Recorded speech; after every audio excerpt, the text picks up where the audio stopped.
Good morning, everybody. We are in lesson number 14 of the book of Mark. We are going to finish out chapter 10. I get tickled every time I want to say this is a really, really important passage, and it really is a really, really important passage because this is the ending of a section that began back right after the beginning of chapter 8.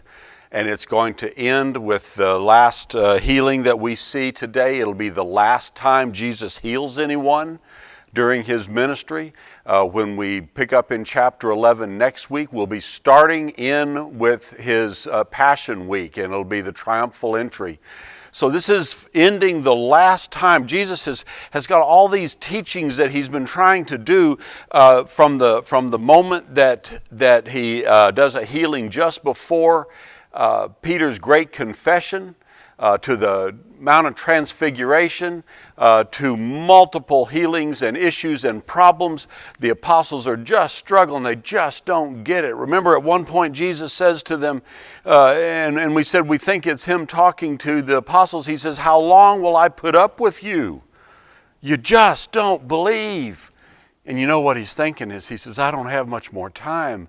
You've got to get this." And we're going to see the last two sections that he talks about today in chapter 10. He's going to end this period of teaching going from the area of the Sea of Galilee all the way down to Jerusalem, and he's ready to go in and enter. So it's exciting. It's kind of an interesting thing. If you are a Christian, as we all profess to be, this is the beginning of the event that brings us salvation. It's the death, the burial, and the resurrection of Jesus Christ. And that's what he is so desperately trying to get his apostles to understand. So let's just pick back up and see where we go. Chapter 10, starting in verse 32. They were on their way to Jerusalem. Remember, we've been up in Caesarea Philippi. We've been at the Sea of Galilee. We've now gone all the way down. We were just at the Jordan in the early part of chapter 10. And it says they're on their way to Jerusalem with Jesus leading the way. I want to get you the idea as he's out in front. They are following behind him. One of the phrases you'll hear people talk about sometime is when you're a disciple of someone, you're covered in their dust. And it's the idea that you're so close behind him that as he walks along the way, the dust off of his feet come up and hit you, and it's on you. Or it's also a possibility that you sit at the feet in the dust of your master sitting in the chair and teaching you. Jesus is leading the way. He has a focus. He has a purpose. He's heading to Jerusalem. He knows what that means, and he's trying to make sure everybody else does as well. And the disciples were astonished. And then we've said this before, that when they see the word, and we see the word astonished, that's not a surprise. Oh, wow, that was something wonderful. I'm astonished at that. No, they don't understand. They don't get it. Another word that's used is right after it says, while those who followed were afraid. Now, you can debate back and forth whether they're talking about a large group of people and the apostles were astonished and the other people were afraid. Some of the commentators that I read said that really he's talking about the apostles, and they have both this anxiety and astonishment and this fear at the same time. They've heard him say the things about going to die. They don't get it. It doesn't resonate with them, and we're going to see it again here in just a second. But when it says, again, he took the 12 aside, it's kind of the idea, he called them around them. They're all walking along the way, and there's probably more people than just his 12 apostles. But it's not a whole lot more. It's not a huge crowd like sometimes follow him. But he pulls them aside, and he stops this focused march that he has to Jerusalem, and he says, I got to tell you what's going to happen to me.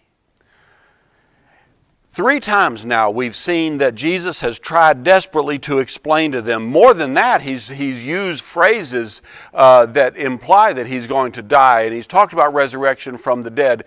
But 3 times in chapters 8, 9, and 10, and one thing, if maybe you can remember this, I don't know if you like little catchphrases, but it's at 8:30, it's at 9:30, and it's at 10:30. That he does these things. In chapter 8, it's verse 31. In chapter 9, it's verse 31. And in chapter 10, it's verses 33 through 34. So if you can kind of think of a time of day, 8:30, 9:30, 10:30, the book of Mark, Jesus is going to explain very clearly when how he's going to die. I want to look at all three of those things real quick.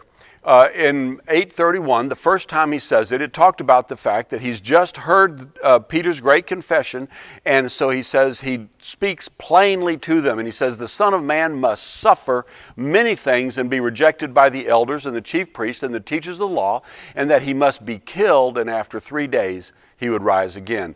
What happened with that? Peter takes him aside and said, nope, Lord, that's not going to be that way. You don't understand? It's not going to happen the way you're saying. To which Peter turns his back on him and says, get behind me, Satan. You don't know what you're talking about.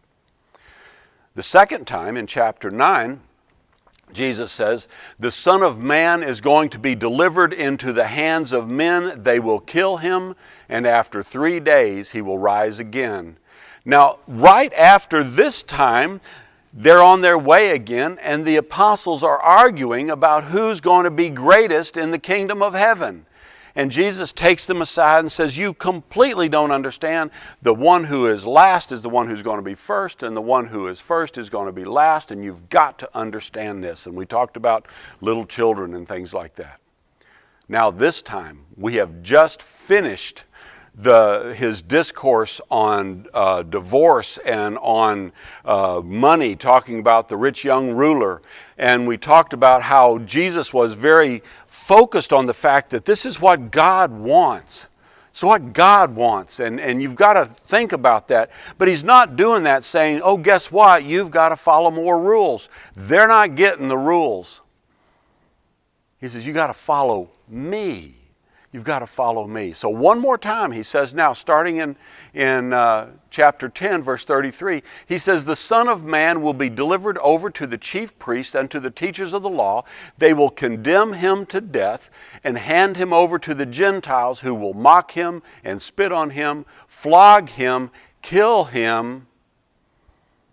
3 days later, he will rise. So he has gotten progressively more detailed. This time he adds something that's brand new, and that is that he will be tried. Condemned is something that happens after you are tried. They don't just kill him because they're mad at him and take him out and murder him.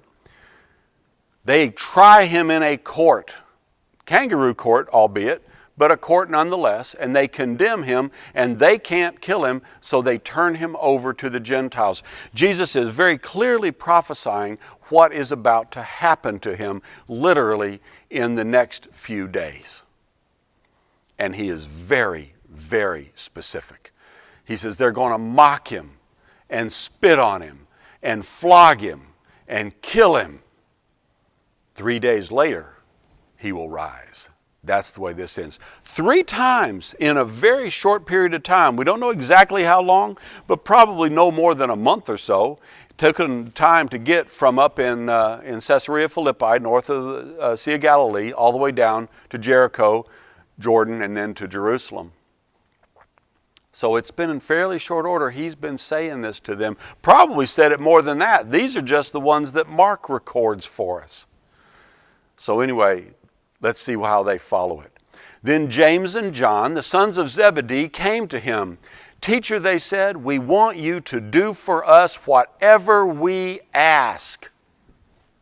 Now, what kind of a request is that? Your kids do that to you sometimes, don't they?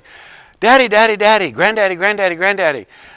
I'm going to ask you something, and you've got to do whatever I ask. Tell me right now, you got to do whatever I ask. You know you're being set up whenever that happens. You know it's something you're not really typically going to want to do. But sometimes you just say, okay, what is it? And you do it anyway. Maybe it's taking them to get ice cream, or maybe it's buying them some toy that they want, or whatever. Jesus has just explained something that is so intensely personal to him. I am going to be tried and convicted and humiliated and persecuted and killed. And then I'm going to rise. And instead of them going, what do you mean by this rising part? What do you mean by this humiliation? We don't understand it. Explain that to us in more detail. Instead of saying that, what do? A little while later, they're going, hey, we got a favor to ask of you. Jesus, just tell us. You've got to say yes. Okay, you're going to say yes to this, right? Because we got something to ask you. And what does Jesus do? He says, what do you want me to do for you? He asked. They replied, let one of us sit at your right and the other at your left in your glory. They know Jesus is going to be glorified. They think it's going to be because as the Messiah, which they have acknowledged, and Jesus has accepted, and Jesus has explained to them all sorts of stuff about Him being the Son of Man, and we've talked about that being the Daniel 7 prophecy, and how important that was in prophecy. He is the Messiah. He is the promised one. He's the anointed one of God. They know He's going to be in glory, and they want to be on that left and right-hand seats. That's what they want. He says, let one of us sit at your right and the other at your left in your glory. Jesus says, you don't know what you are asking. Can you drink the cup I drink or be baptized with the baptism I am baptized with? Now let's stop for a second and talk briefly about this cup and this baptism. Three passages I want to look at. There's a bunch of passages in the Old Testament specifically talking about the cup, and it is the wrath of God. Remember when Jesus says in the garden, take this cup from me, but I'll take it if I need to take it? And the Father's looking at him, and they're kind of having this conversation. We only hear Jesus as part of it. But anyway, Jesus says, I don't want to do this. It's getting closer, and the more I think about it, the less I like the idea of it. But in the end, in my belief, and we won't talk about why right now, but in my belief, Jesus came to the conclusion, I will do what the Father wants me to do. I don't think the Father's making him. I don't think the Father actually ever makes us do anything. He gives us all the power. He gives us all the understanding. He gives us the Holy Spirit. He gives us education. He gives us examples from our friends and our teachers. He gives us the Bible. He gives us all sorts of things for us to come to the conclusion. Why is that? Because it's coming to that conclusion that demonstrates faith. You see, if I don't come to that conclusion, then God's just making me do stuff. And He doesn't want us to do stuff. He wants us to trust Him. He wants us to trust that He will do in us the things that He wants us to do if we will simply let Him. So anyway, let's look at this cup of wrath in the Old Testament. In Psalm 75, in the hand of the Lord is a cup full of foaming wine mixed with spices. He, talking about the Lord, pours it out, and all the wicked of the earth drink it down to the very dredges. The wicked of the earth drink this cup. Second, from Isaiah, awake, awake, rise up, Jerusalem, you who have drunk from the hand of the Lord the cup of His wrath, you who have drained to its dredges the goblet that makes people stagger. Again, wrath, the cup of wrath. And finally, from Isaiah again, in chapter 51, awake, awake, rise up, Jerusalem. You know what? I'm looking at that right here, and I left the wrong thing on there. We're going to stop. I had a third passage, but I don't remember what it is, and I'm standing here without a Bible in front of me, so we're just going to skip and go with those two. If you want some more passages, let me know. That's my mistake. But anyway, you see what he's talking about. It is a wrath. It's the wrath of God that is the cup of wrath represents. Now, what about baptism? Baptism is not used as a reference. It doesn't actually talk about baptism per se in the Old Testament. There are some references to what we call baptism, the mikvah, in what the Levites were supposed to do, the priests were supposed to do when they were serving in the temple. But that's not this. Let's look at a few passages here, see if I've got all of these right. Psalm 69 verse 2, I will sink in the miry depths where there is no foothold. I have come into the deep waters. The floods engulf me. Many, many times in Scripture it talks about the waters overcoming me. Remember in the creation story, there is this water represents wild and waste.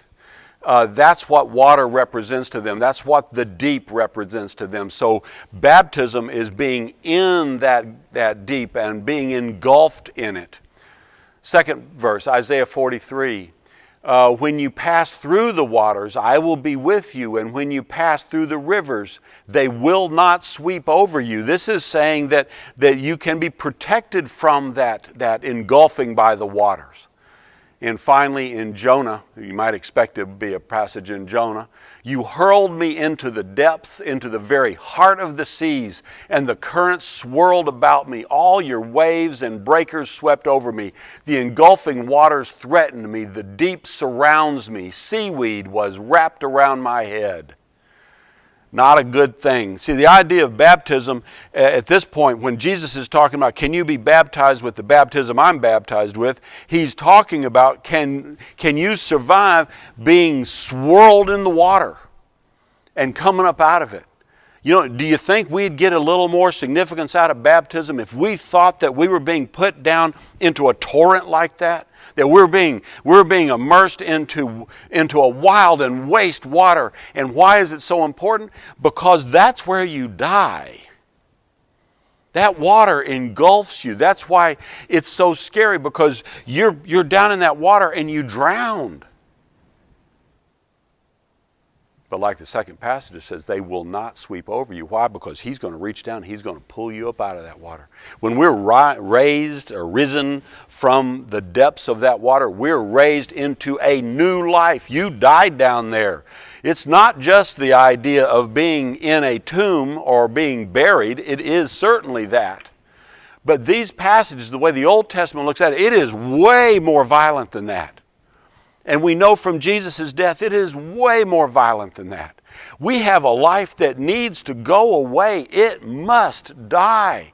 That's what this represents. And it's not an easy thing. It's not an easy thing. So what does Jesus then say? He says, you don't know what you're asking, Jesus said. Can you drink the cup or be baptized with the baptism I'm baptized with? And what's their answer to his question? Yes, we can. I don't think they have a clue as to what he just said to them. But the answer is yes. Why is it yes? Because they want to sit on his left and right hand. He's going to be raised in glory. And man, they want to be part of that. They thinking that's going to be cool. Don't really get this whole death stuff, but great. I want to be there. Jesus said to them, you will drink the cup I drink and be baptized with the baptism I am baptized with, but to sit at my right or left is not for me to grant. These places belong to those for whom they have been prepared. You see, the way I put it down there at the bottom, you either look at this as a banquet feast or a suffering servant. Now we know, because we understand Isaiah, that Jesus is talking about being the suffering servant. He is the suffering servant. The apostles think they're going to a banquet feast. Yeah, you want to drink that cup? Give me a cup. You know, Passover, they had 4 cups, I think it is. I just lost that number in my head. I think it's 4 cups. They drank some good things. They remembered. It's a remembering how powerful the Lord brought them out of Egypt. Those are good things. Yes, we'll participate in that with you. Of course we will, Jesus. They're not thinking in terms of the cup of wrath. Baptism, they were baptized quite frequently. Many of the devout Jews were baptized every week before they went to Sabbath. On the Day of Atonement, when they're making the sacrifices of the lambs, the high priest, before he goes into the Holy of Holies, is baptized, the way I've read it, 5 times that day as he changes clothes. He's baptized, changes clothes, does a part. Baptized, changes clothes, does a part. Baptized, changes clothes, does a part. So the idea of baptism wasn't this swirling, wasn't this dangerous thing. It was a thing. Yes, we're becoming ritually and ceremonially holy and pure so that we can worship God. These are positive things. They're thinking, yeah, we can do all that. Yeah, we can do that. And Jesus says, you will drink the cup that I drink. He's talking about the cup of wrath. You will be baptized with the baptism I'm talking about. In other words, you're going to be into the swirling depths, and it's only going to be by the power of God that'll bring you up out of that. He says, but to sit at my right or left is not for me to grant. These places belong to those for whom they have been prepared. I thought of something. I didn't see this in any commentaries, but it just struck me. A couple of other passages of Scripture. In Isaiah 52, see, my servant will act wisely. He will be raised and lifted up and highly exalted. In John chapter 3, Jesus talking to Nicodemus. He's referring back to Moses lifting up the brass snake and curing the people of the snake bites. It says, so the Son of Man must be lifted up, that everyone who believes may have eternal life in him. And then I thought about, in Mark, we're going to read it when we get to chapter 15, they crucified two rebels with him, one on his right and one on his left. Now, I have no earthly idea if Jesus is talking about, I can't give you those spots because those spots are already taken. He's implied that the Father is the one who picks that, and he's already taken care of who's they're appointed to. The Bible doesn't specifically say that Jesus' crucifixion is his glory, but Peter is referred to as his glory being the way he's going to die for Jesus. Jesus certainly glorified God by the way he accepted the death sentence that was laid on him, even though it wasn't due him. He was certainly glorified when he's raised up and seated again with the Father in the right hand in heaven. But I tend to think that at this point in time, in this context, the glory of Jesus is his death on the cross and then subsequent burial and resurrection. So when you think about sitting on his left and on his right, I tend to think it's those two thieves.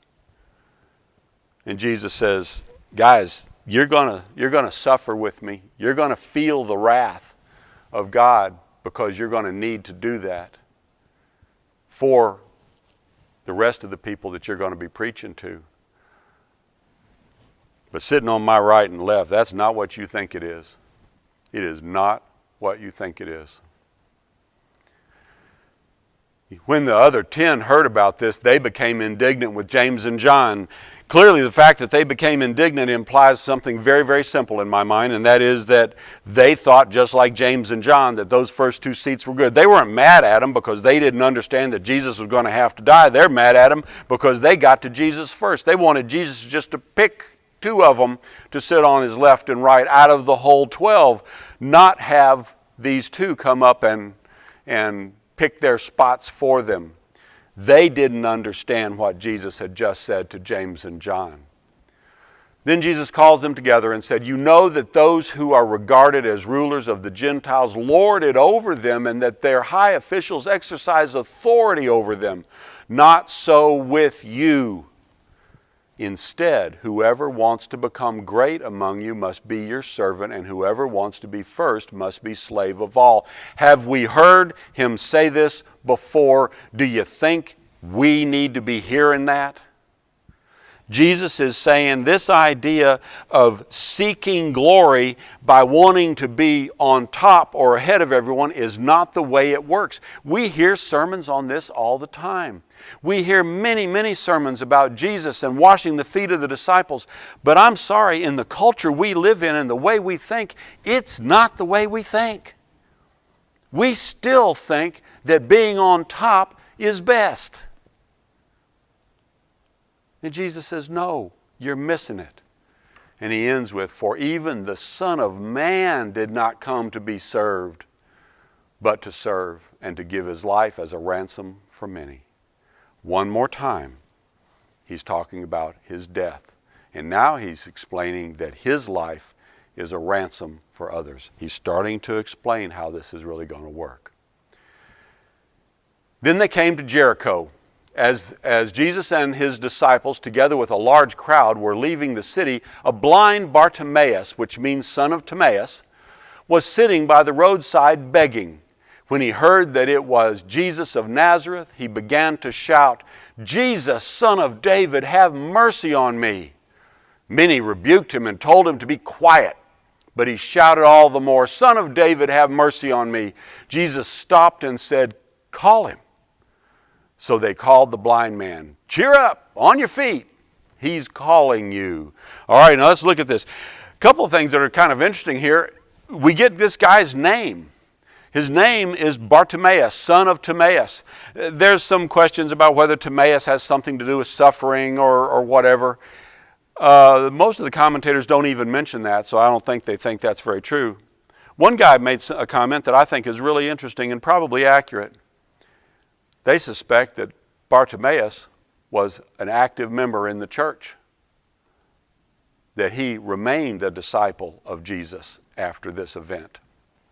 And they probably either knew his name or possibly even knew him, which is why maybe Mark goes out of his way to name him. Can you see, we've mentioned this same scene 3 or 4 times. Mark, we say, learned what he learned about Jesus from Peter, so this is more the gospel of Peter as written by Mark or recorded by Mark. Can you see Peter and Mark sitting around a campfire some night, and Peter is telling him these stories and telling him things, and he says, Peter, I'm talking about Bartimaeus. You know Bartimaeus. You remember Bartimaeus? You know, we had dinner with him when we were back in Jerusalem, or he was up in Antioch. You know, this is Bartimaeus. This is who I'm talking about. This is the guy. This is the guy.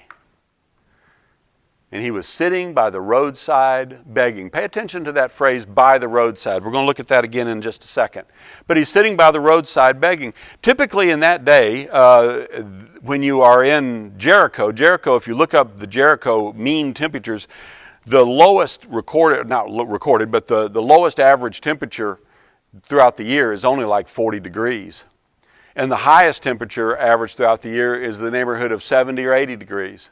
So it is a very temperate place as far as temperature is concerned. So you don't have a whole lot of need for coats and stuff. It's pretty warm, pretty comfortable, probably a nice place. As a matter of fact, King Herod built his summer home down there, or winter home. I don't remember which one it was. Probably a winter home, because it was more comfortable than up more in the highlands where Jerusalem was. But anyway, he's sitting by the roadside. Typically a beggar would sit there on the ground and he would have his coat laid out in front of him, and that's where people that would come by when he would ask for alms and gifts for the poor, they would put a few coins or whatever into his coat, and that's how he collects it. So think about that as we're sitting there. So he hears that Jesus of Nazareth is coming by, and what does he shout? He shouts, Jesus, Son of David, have mercy on me. What does Son of David mean? He is acknowledging that Jesus is the Messiah. That's what Son of David meant. You're on the line of David. David's the king. It's his line that's going to be held forever. Remember, we've talked about the fact that he's of Judah, and Judah was prophesied that he was going to, the scepter would not leave his hand. Jesus is that. Bartimaeus has some inkling of an understanding of what that means. And he says, Jesus, Son of David, have mercy on me. And the people around him saying, shut up, be quiet. You're just a beggar. Just be quiet over there, beggar. We're trying to talk to him. We're trying to get up close to him. You just sit there where you are. But that just made him shout louder. Son of David, have mercy on me. So Jesus stops, like he has a tendency to do. When someone asks to talk to him, Jesus stops and says, okay, I'm ready to listen. And he said, call him. He tells someone, okay, whoever that guy is, get that guy and bring him up over here. And they turned to him and said, okay, this is your lucky day there, Bartimaeus. Jesus has said, come on up. He's calling for you. Look at what he does.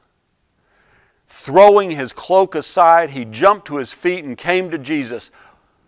You see that? Throwing his cloak aside, meaning he jumped up, forget the begging, forget how much money he's collected. It doesn't matter whether it was a dime or $1 or $100. He says, forget that. He's running to Jesus because he knows Jesus can do something for him.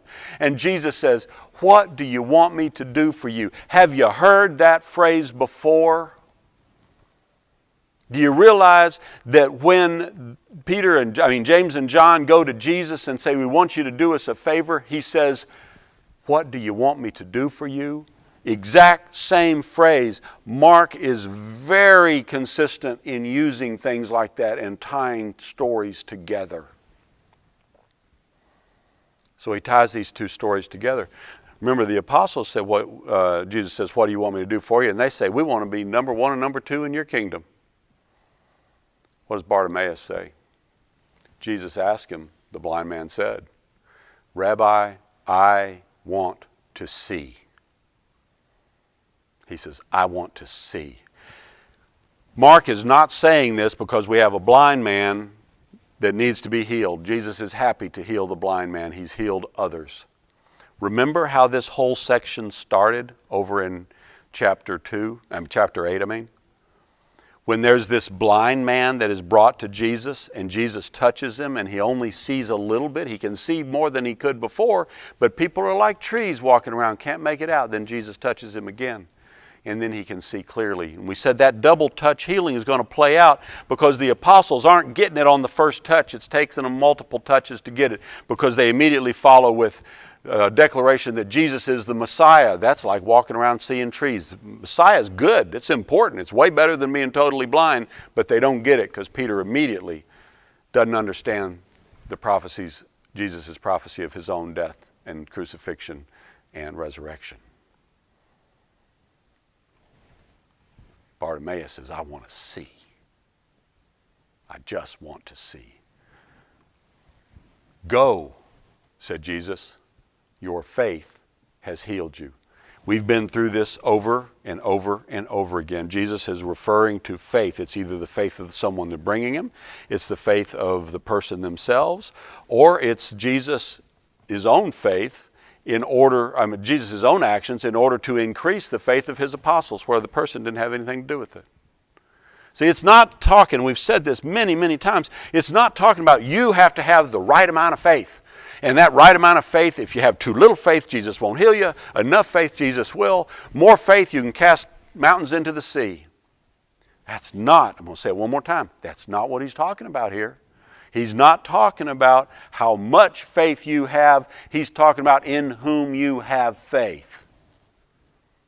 Do you have faith in Jesus? Remember when we talked about the rich young ruler, we said that rich young ruler put his faith in his money,